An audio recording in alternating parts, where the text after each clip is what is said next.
where I'm from, where I live, the people I've been around, the experiences, like, you know, it's been amazing, you know, like, yeah, there's been times when it's been struggle, there's good people, there's bad people, but when you go somewhere else and you hear other people's stories, you soon realize how lucky you are to have the family and the support and the girlfriend and the relationships.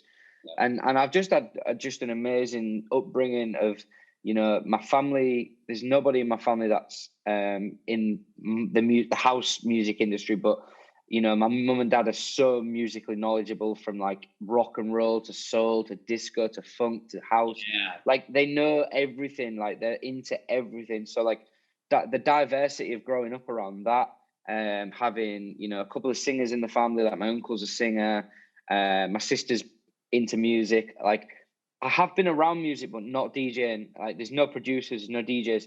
So getting into my teenage years, you know, just fast forward a little bit. I don't want to give everybody my life story, but, you know, getting into the teenage years was, you know, you start partying, you start going to clubs, but being honest, I'm not a massive drinker. I don't really party. I don't do anything, you know, I don't drink. So I certainly don't do narcotics or anything like that. And although that's, you know, not to go too deep into anything, it's like, I just like to stay in control a lot. I like to kind of be me, and like I've got this kind of hyperactive energy anyway. So it's like, for me to go and drink or do party drugs or anything like that, it's like, it wouldn't work. It'd have the negative. It'd have a reverse effect on me, because I'm already quite like vibrant and energetic. Yeah, so you are. But the problem is like, you go into a club and you don't get me wrong, I drink. I do drink. I'm not boring. Like, I do drink, but I'm not like 10 tequila, 11 tequila, 12 tequila. I'm more like I like to enjoy my drink, but I was always going to the clubs and just listening, and I kind of just started like getting to know what was getting played, and kind of going home and getting on SoundCloud and then finding a remix which was better than the one that I had in the club. And then what had happened is, I'd go to the house party next week and I'd plug my phone into the cable and I'd start pumping out my SoundCloud playlist. And I kind of built up this reputation of being like the party, like, jukebox guy. Like, I was like the Spotify of the house party. So I was pumping the music out, but there was no intentions of DJing. And this was building up, and all my friends was like, let Ben put the music on, I was probably like 19, 20 and going out, and I quickly started loving the music, but not really enjoying the drunken kind of element of it. And I felt a little bit out of place in the clubs, because, you know, if you're the sober guy, it's a little bit awkward. So I kind of started, you know, feeling a bit out of place, but loving the music. So I'd be stood near the booth. I wasn't even looking at the decks. I wasn't looking at the DJ. I wasn't in awe of the DJ. I just wanted to know the music. I just loved the music. So I'd stand there, I'd listen, and then I'd do my homework. And then I think it was like a 21st when I was like 2021. Yeah. So I'm only 26 now. So this isn't like years ago. This is like 5 years ago. Yeah.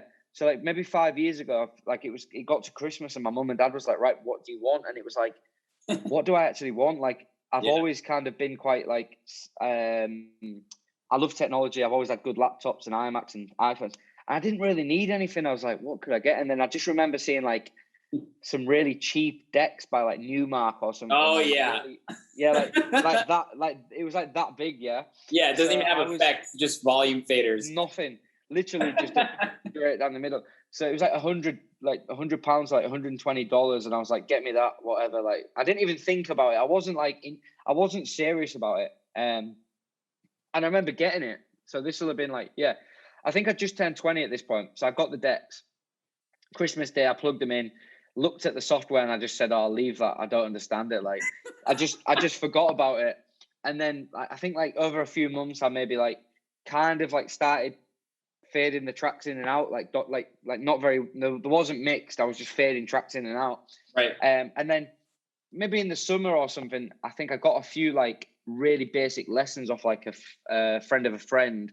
And that kind of explained the whole beat matching thing. Very basic, very basic. Like, I wasn't taught like professionally or anything. No disrespect to the guy that taught me. It was just like a couple of tips here and there. Yeah, sure. And then I guess from that point, it's like passion and perseverance and dedication. I was literally doing it every night. I become obsessed with it. You know, over time things get better.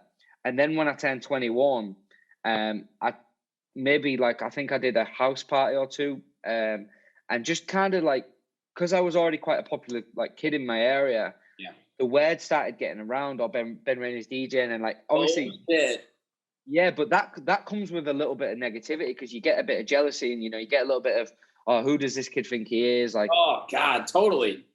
Yeah, like the jealousy came as well, and like the negativity came. But I've always been one to kind of, I've got quite a positive aura, so I kind of just laughed it off. But what had happened was, people was joking about me, and then they actually came to the parties and was like, "Oh, he's got the tunes." Like, I wouldn't say I was good. I wasn't very good at mixing or confident, but because I've always been so passionate about like house music, and I really delved deep into like the old school, like 90s Chicago, you know, the piano house, the organs, the deep house stuff. Everyone was loving it, and I built up a really good reputation. And then obviously the word got a little bit further, and the club promoters was like, right, this kid's doing well at house parties. Let's give him a set in a club. Shit. So yeah, so that was kind of like the first set was like the most nerve-wracking thing I ever did. But because I knew that many people, I filled the club by like 10 o'clock. But the problem was, obviously, you tell everybody to come, you get really excited, and then when it actually comes to it, I just broke down because I looked out and I was like, oh my God. Like, oh, I know the feeling. And like everyone's there with the phones waiting for my first drop. I think I played like Renegade Master. You remember Renegade Master? I played like Friend Within Renegade Master. But because this is like 4 or 5 years ago when Deep House was huge. Yeah. Obviously, the minute everybody heard that, back once again, ill behavior, back once again, and everyone was just like, I just saw the whole crowd, just the phones came up, and it was like, whoa! I've got goosebumps thinking about it. Yeah. Yeah. And like that was like, I don't remember anything because I was concentrating that much on like getting it right. But obviously the next day I woke up with like the biggest fire in my belly, the biggest buzz I've ever had, the most I've ever felt fulfilled, I guess. Yeah. Like I found my purpose that night. And you know, when times get tough or I feel a bit crap or I feel unmotivated, I have to remember how I felt that very first night I started, to remind myself, because at the end of the day, like, let's not get this wrong. Like, we all go through phases where we feel like giving up. I do every day. Like, every day I think about stopping, or, you know, every day I think, should I try something new? Should I do that?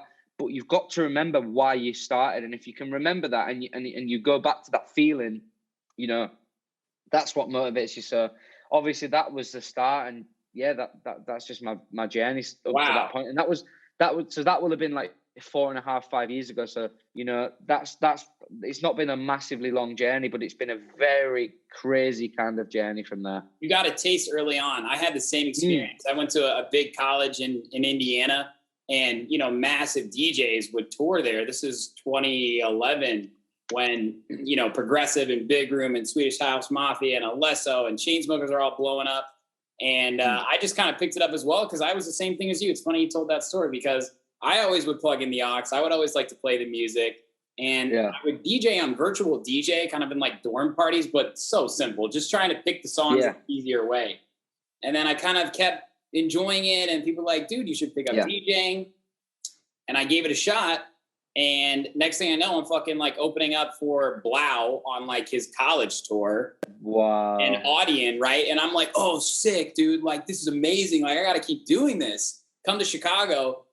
Dude, I just got sat on my fucking ass. They were like, I don't really care who you open for in college, man. Like, I've been here 10 years. Like, get in line. And that's when you kind of realize, like, I think a lot of people actually do get a taste of the high life early on. And those are the people that think, I went up like this, that means it's only going down like this. The fact of the matter is, Ben, I know you agree with me. Doesn't matter where you start. It just matters how long you realize you got to go like this. The plateau. Yeah. The plateau is where you grow. And you might only go up a little bit like this, but the fact that you're still going up, the fact that you're still working on DJing, working on music, working on your brand, whatever it is, you have to keep going. And here you are now, 5 years after that, absolutely crushing it. Yeah. You ever take a moment and just go, Wow. I mean, I kind of brought it out of you here, didn't I? You realize like, Yeah. I mean, to be honest, like, yeah, like exactly like echoing what you said, like the whole, there's always going to be a level of, you reach a new level and it's like you feel a little bit out your depth or people don't welcome you as much. And yep. I faced all that when I started getting into the clubs. The older DJs started getting jealous, started getting like a little bit like they tried to push me out. And who's this young guy coming in? He brings people. He hasn't earned his stripes. I know exactly what you mean. Yeah, and like, oh, he's a bedroom DJ. He uses a like. Obviously, when you first start, everybody nowadays starts with a controller, like like a little. And like there was all like, oh, he's never played vinyl. I was like, bruh, it's 2018. Like, I have no disrespect to the OGs that know how to play vinyl. Yeah, absolutely. Like, but my argument is, I can do things on 4 decks now. Like like James Hype. You look at James Hype and you think, like, I know James.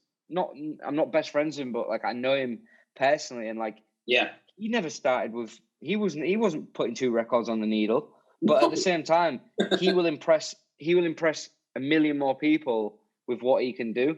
And I just think like we could go on all day about that, and that's not to be discussed, but it's a very taboo subject. I just think embrace everybody, respect the older DJs, but also embrace the new. And that's why I also want to help the next generation and I want to take them under my wing. But yeah, going back to what you said about the looking back and stuff, like I kind of, it all feels like a bit of a fantasy anyway to me. Like I don't take this too serious. Like I don't see myself as a brand. I just see myself as Little Ben, just having a laugh. And other people are like, oh, you've built up this serious brand and you're smashing it. And I'm like, but I just love what I'm doing. And I think when you enjoy what you're doing, you just kind of become accustomed. And in a sense as well, I'm so driven in a good way that I take it in my stride and then I push further and I push further. And, I can tell you off air what's about to happen, but I can't tell you I'm on air yet. But this always happens. I love it. Yeah, like people might watch this and then in 3 months, something could happen in my career. And like that next step to me is like potentially the biggest step in my career so far. Well, it is, right?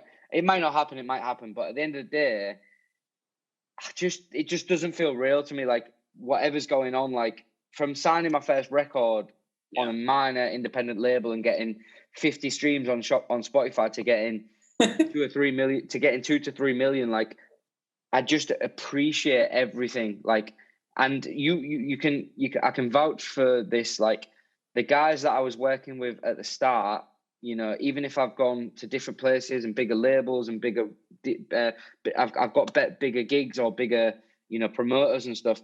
I still keep it 100% with all of them guys. I still look after my friends. I still look after my family. I still care about the people around me more than I'll ever care about anything else. And I still reply to every message. I still give as much support back to people as I would love to receive, when I first started. And to be honest, I never really got that support, but I think that's what motivates me to keep humble and keep helping people, because I understand how it feels to get that cold shoulder, like you said. I understand that. And I know how it feels to feel like the odd one out, feel like you've got to prove something. Yeah. But I guess that also put fire in my belly to do what I've done. But I just don't, there's no need for that. There's no need for that kind of awkwardness. Like if I see a young DJ smashing it now, I'm going to get behind him. I've got a track coming out soon on a major label with a 14-year-old that I discovered online, who's the most talented producer I've ever seen. His dad and his family are like mesmerized by it. I will support anybody I can, and I will give them the platform that I might be able to give somebody, because, why do this for yourself when you can build the team and build the relationships and the experiences with other people? Like, imagine being so selfish that when it's all finished, when all this is finished, bro, and we're old and we're deaf and we can't hear anything, imagine not being able to share this like memories with people. Whereas imagine we can ring each other when we're 16 and go, bro, do you remember when we toured here? Do you remember when we did this and did that? And like, I want that feeling, I want that feeling more than anything. So you just got to keep it real, man, and just enjoy the ride. Amen to that, brother. Amen to that.